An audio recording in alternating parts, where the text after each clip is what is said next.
Let's begin with a boot up in 3, 2, go and see which one could get there first. Now, little disclaimer, I am running iOS 17 RC candidate on the iPhone 14 Pro. The iPhone 10 will not be receiving iOS 17. It's on its final update, the 16.6.1 in terms of its major OS. It will be probably getting some security updates, but it's basically the end of the line for the iPhone 10. This phone launched in 2017, and I remember it like it was yesterday. It was a revolutionary upgrade for iPhone users, getting finally a big screen. But you've seen the iPhone 14 Pro, after 6 years, only turns on only a couple seconds. Now, I want to go ahead and talk about the real world day-to-day speed. So let's just showcase that here. We're not going to actually do this app test until after this, but you can see that the iPhone 14 Pro really just shows really strong performance with its 120 hertz. Where you really see this is when you kind of just see the scrolling. It just looks so smooth by comparison on the iPhone 14 Pro to one of the newer or one of the older iPhones with 60 hertz. Even the iPhone 15 and 15 Plus still getting 60 hertz is very old to me. I think they should be putting 120 hertz on every single major iPhone costing $800 or more. It's just ridiculous to have 60 hertz on any phone. But you see, when I just opened App Store, it was a little bit slower there for the iPhone 10. And you could see there's just a little bit of there's a slight delay when it comes to opening certain things up. The animations are just they're a little bit behind. That's just all you'll notice, really. But I actually was pre-testing this prior to the video, and I got to tell you, there's nothing about the iPhone 10, even 6 years later, that would probably hamper day-to-day usage of just the regular stuff you need to get done on a smartphone here in 2023, which is insane.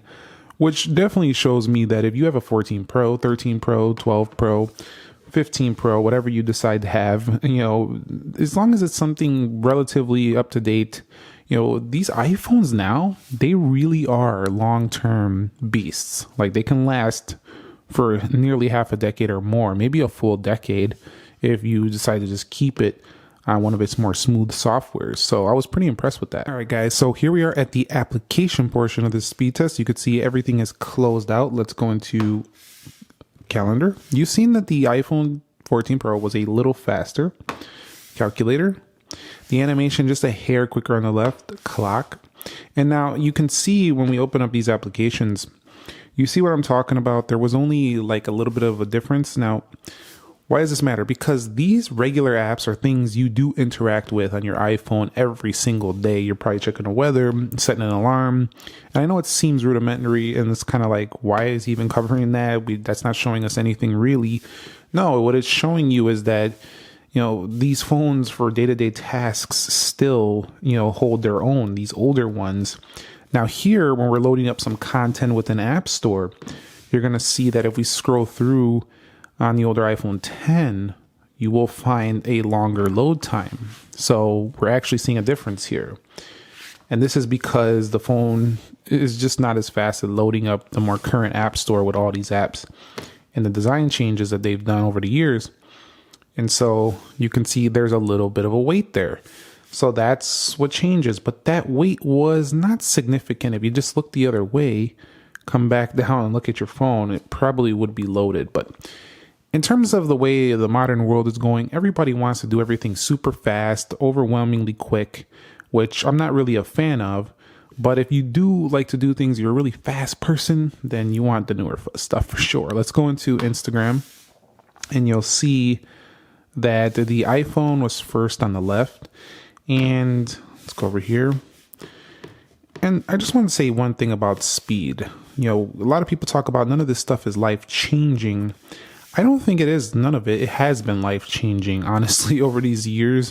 What I do think has been life-changing is, improving the speed at which and efficiency at which you operate your business or day-to-day tasks, in terms of technology gets more efficient, just like, computers phones get more efficient, just like computers get more efficient over time. That's what's happened here. And you'll just definitely see the older ones not quite as fast. All that does is improve operations if you already got something going on in your life. where you need to improve operations. But if you're just using it for a day-to-day device to just make phone calls, go on the internet, check Instagram, I don't feel like any of these speed things have really probably catapulted your life experience too much. What I have noticed though is the ProMotion display, the improved cameras, just the body, the build, the battery life. Those things have been far more important to me over these years than this performance upgrade. But I still like to look at this stuff because I want to see, this is one of the most things we can actually see. Did they actually make a difference here? And also battery and camera. We're going to be covering that with the iPhone 15 models. So be subscribed for that stuff. You can see the gaming performance on casual games. iPhone 10 could still run these, but the iPhone 14 Pro ahead. We'll go into Asphalt 9 here. And we're going to see how this one does. And once again, so, I do a lot of speed tests, and you see with the newer phones that we can just barely, we have to slow down. We have to put it on slow motion to see the difference. But here with the iPhone 14 Pro and the iPhone 10, you can definitely see basically you can see more of a difference. Did that just happen? Did that just happen? Oh my goodness. Comment down below in the comments, mind blown. iPhone 10 just loaded a game like Asphalt 9 faster. What is going on? Hold the phones. Literally, hold the phones. What is going on? Let's go into PUBG Mobile. That was ridiculous. I'm mad at my 14 Pro for that. And don't give me that beta stuff. This is the RC candidate. That's the same as the official software that's going to be launching next week. So, well, maybe the GM will come before that, but still, I think that's the same. That might be the same thing. GM's RC, is that the same? I think it's pretty much the same, but okay. Now we're doing it faster here on PUBG. Okay.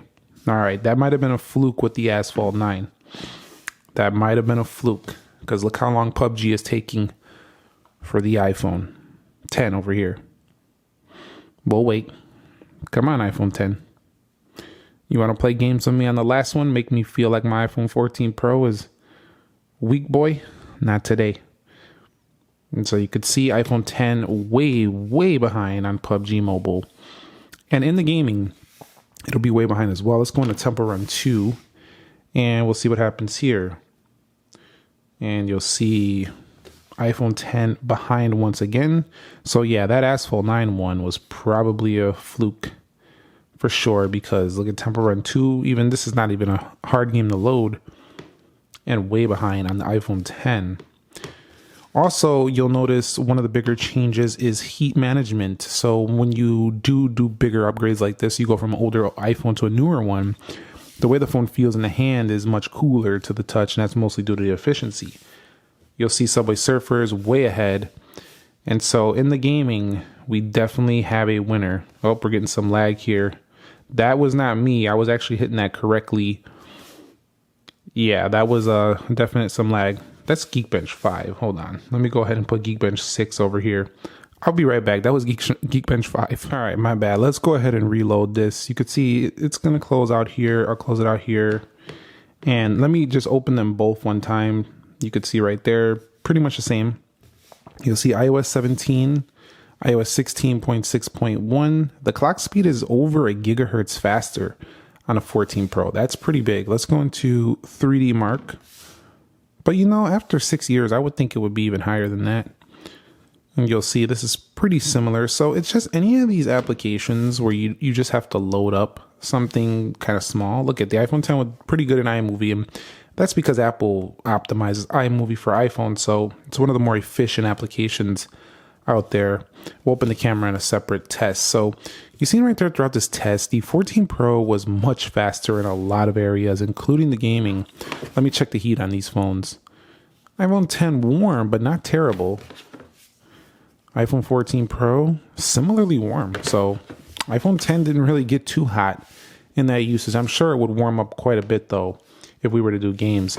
Now you can see that we didn't actually lose any percentage here. We were at 100 to start, and we're still at 100 here on the iPhone 14 Pro. Whereas with the iPhone 10, we went down a couple of points, like 99 to 97, which is not bad, but we still were dropping some battery life. So battery life will drain much faster during, your everyday usage on the iPhone 10. All right, so RAM management, I'm going to quickly go through the iPhone 14 Pro because we're not going to get any problems here. That's pretty much a given at this point. This does have 6 gigabytes of RAM with the 15 Pros going to 8 gigabytes of RAM. You could see just buttery smooth animations, very fast. And every time you open anything up on this device, it just provides you with something that you expect to see. Smooth, great performance. And that's modern iPhone for you. Let's take a look at the iPhone 10 now. This one only has 3 gigabytes of RAM. They did up that to 4, I believe, in the iPhone XS.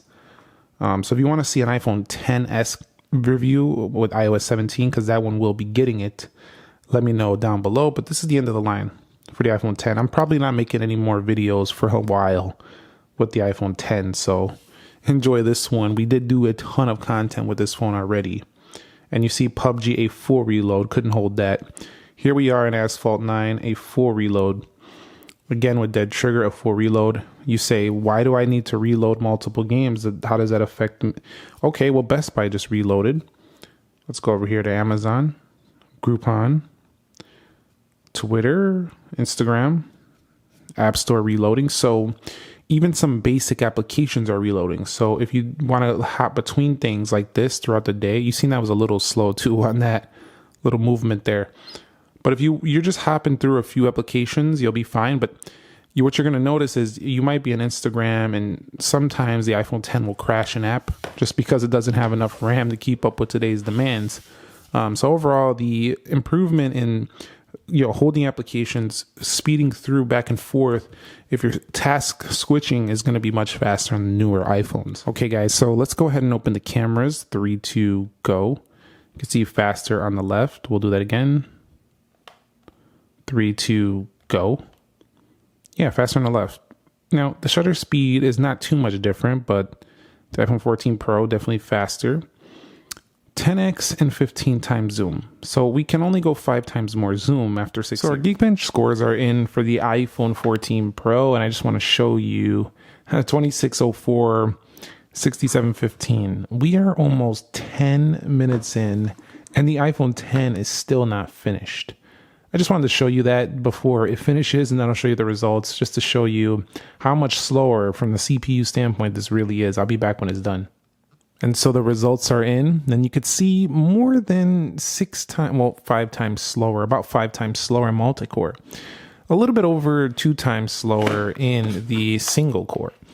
And so that's probably why you didn't see a massive difference in just basic X, because it's not super, super slow in that area. But once you start really pushing it, it's definitely much slower. Now you'll see the iPhone 14 Pro dropped only a few percentage points. Look where we're at. I started with like 99%.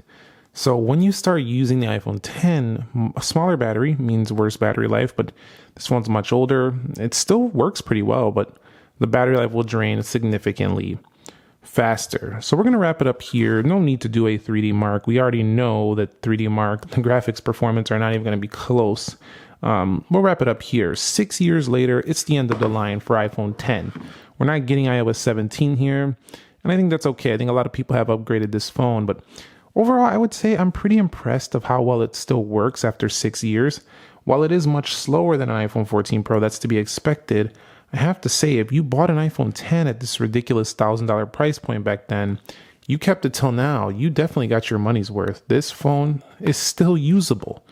Literally, you can probably get by with another year of using this if you really had to, without being at a point where you basically can't keep up with society. It's not that slow. Like you're just out of date. You just can't keep up anymore. It's not that slow. It just can't handle the demands of brand new games and all these crazy new things that we do, all this fast-paced modern world stuff. It's a little bit behind when it comes to that stuff. But overall, it's a great day-to-day performer still. And so let me know your thoughts. Do you have an iPhone 10? Did you have one? Was it one of your favorite phones of all time? Was the iPhone XS the upgrade you liked? Was it the 11 Pro? Let me know. And let me know what you want to see going forward when it comes to our older iPhone comparisons. Maybe I'll consider throwing one of those in. Thumbs up if you enjoyed it. Subscribe for iPhone 15 Pro content next week. And I'll catch you on the next one. Nick here. Be sure to be well. And peace.